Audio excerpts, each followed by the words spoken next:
Assalamualaikum warahmatullahi wabarakatuh, teman-teman. Jumpa lagi dengan Enjoy Channel, channel yang membahas berita teraktual, terhangat, dan sedang menjadi perbincangan publik. Sahabat Enjoy Channel, kali ini yang akan kita bahas mengenai wacana duet Anies AHY untuk maju di 2024. Karena wacana ini, teman-teman, sudah beberapa bulan ini terus dibicarakan oleh publik, teman-teman.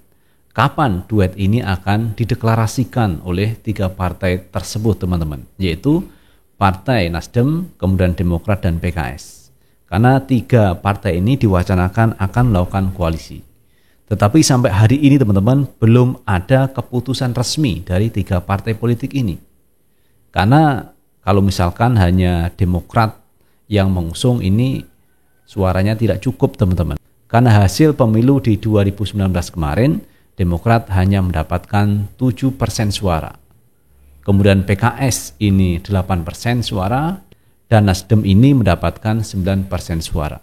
Jadi kalau tiga partai politik ini tidak melakukan koalisi, maka ini sulit untuk mengusung Anies AHY di 2024. Makanya tiga partai ini diharapkan untuk bisa melakukan koalisi dan segera mendeklarasikan duet Anies AHY untuk maju di 2024. Lalu bagaimana, teman-teman, tanggapan dari Partai Demokrat sendiri terkait wacana duet Anies AHY ini? Nah, teman-teman, untuk lebih jelasnya coba kita baca beritanya. Kita ambil berita, teman-teman, dari Tribun Sumsel. Anies Baswedan AHY maju di Pilpres 2024. Ini penjelasan Partai Demokrat. Duet Anies Baswedan Agus Harimurti Yudhoyono AHY di Pilpres 2024 kian santer berhembus. Sayangnya, Demokrat tidak bisa mengusung calon sendiri mengingat PT tak mencapai 20%. PT itu adalah Presidential Threshold, tidak mencapai 20%. Karena hasil pemilu di 2019 hanya mendapatkan 7% suara. Koordinator juru bicara DPP Partai Demokrat, Herzaki Mahendra Putra, mengatakan partainya tengah fokus mematangkan rencana koalisi dengan Partai Nasdem dan Partai Keadilan Sejahtera PKS. Hingga kini belum ada pembahasan ehwal calon presiden Capres dan calon wakil presiden Cawapres dari ketiga partai untuk pemilu 2024. Ini disampaikan Herzaki merespon perkembangannya isu bahwa koalisi Nasdem, Demokrat, dan PKS akan mengusung Anies Baswedan dan Agus Harimurti Yudhoyono sebagai Capres dan Cawapres. Kami masih fokus untuk membangun koalisi dulu bertiga, meskipun tetap jalin komunikasi dengan seluruh parpol, kata Herzaki kepada Kompas, Selasa 2 Agustus 2022. Menurut Herzaki, nama Capres dan Cawapres baru akan dibahas setelah koalisi resmi terbentuk. Dia mengatakan setiap partai politik punya mekanisme dan aturan sendiri dalam menentukan calon yang akan diusung. Hingga kini belum ada satupun dari ketiga parpol yang usulan capresnya sudah final. Nama-nama capres dan cawapres setelah bangunan koalisi terbentuk, kriteria capres dan cawapres final barulah berbicara mengenai usulan dari tiap partai, ujarnya. Di internal Demokrat sendiri, kata Herzaki, banyak aspirasi dari kader dan konstituen yang meminta supaya ketum mereka AHY menjadi capres atau ikut kontestasi Pilpres 2024. Herzaki mengaku ehwal ini belum dibahas oleh partainya. Demokrat masih mendengar aspirasi dari banyak pihak. AHY pun telah menyampaikan bahwa ehwal capres bergantung pada kesepakatan koalisi.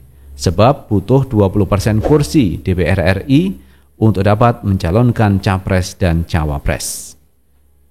Nah, itu, teman-teman, kabar terkini dari Partai Demokrat, di mana Partai Demokrat ternyata juga belum fix terkait koalisi tersebut. Apakah akan segera dibentuk koalisi atau belum? Karena wacana ini sudah berembus cukup lama, teman-teman, akan ada koalisi antara Demokrat, PKS, dan Nasdem. Namun ini pun belum terbentuk. Kemudian masalah capres ini harus didahului dengan kriteria, katanya. Kriteria calon yang akan maju di Pilpres 2024. Nah, setelah kriteria itu didapat, maka nanti akan diusulkan masing-masing partai politik siapa yang akan maju di Pilpres 2024.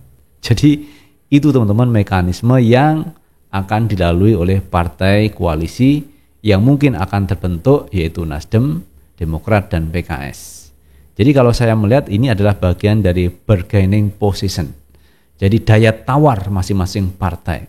Yang intinya kalau menurut pendapat saya bagaimana menaikkan AHY ini menjadi calon presiden.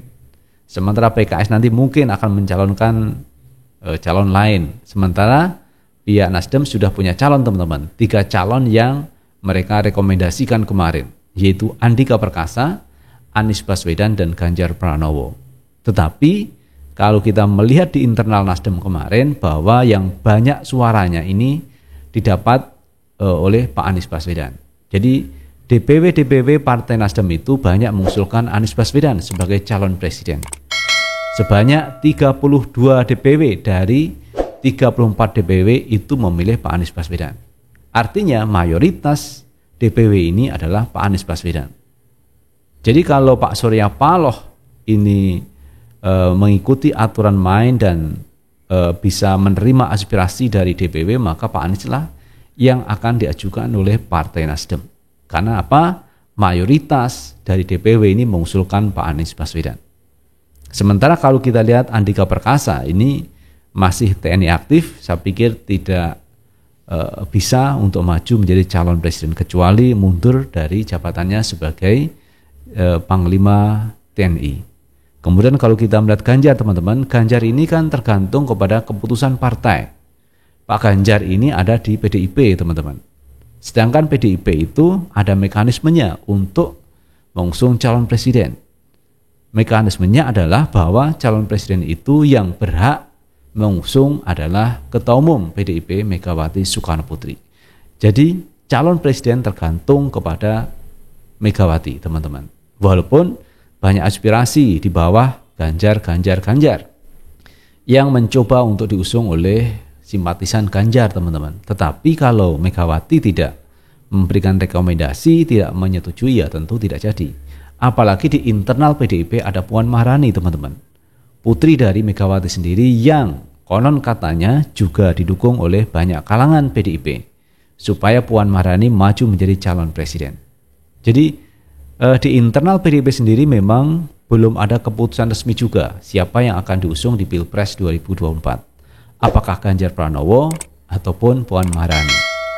Jadi kalau kita hubungkan dengan Partai Nasdem teman-teman, maka peluang Nasdem untuk mengusung Ganjar ini kecil sebenarnya. Kenapa begitu? Pertama, karena DPW Partai Nasdem itu yang mengusulkan Ganjar tidak sebanyak yang mengusulkan Anies.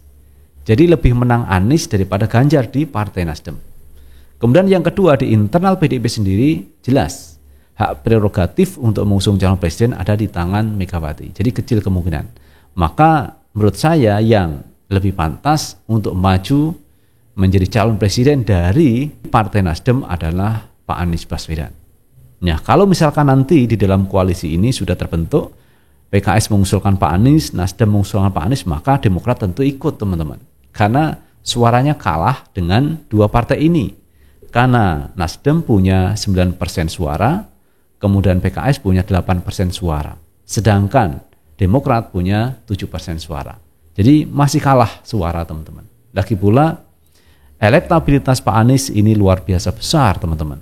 Sebagai calon presiden yang ini hampir setara dengan suara dari Ganjar maupun Pak Prabowo Subianto.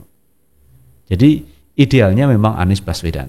Nah, bagaimana nanti misalkan Pak Anies tidak menjadi calon presiden? Ya tentu tidak ada masalah teman-teman, karena Pak Anies ini tidak punya kendaraan partai politik. Pak Anies bukan kader partai politik, maka Pak Anies juga ikut teman-teman dengan suara-suara partai siapa yang akan diusulkan. Tetapi publik berharap teman-teman, banyak pihak yang meminta supaya Pak Anies maju di 2024 bersama Agus Harimurti Yudhoyono. Nah, itu teman-teman yang bisa kita bahas kali ini, dan bagaimana menurut pendapat teman-teman sekalian, tulis di kolom komentar, karena komentar teman-teman akan sangat bermanfaat untuk yang lain. Sukses selalu, Assalamualaikum warahmatullahi wabarakatuh.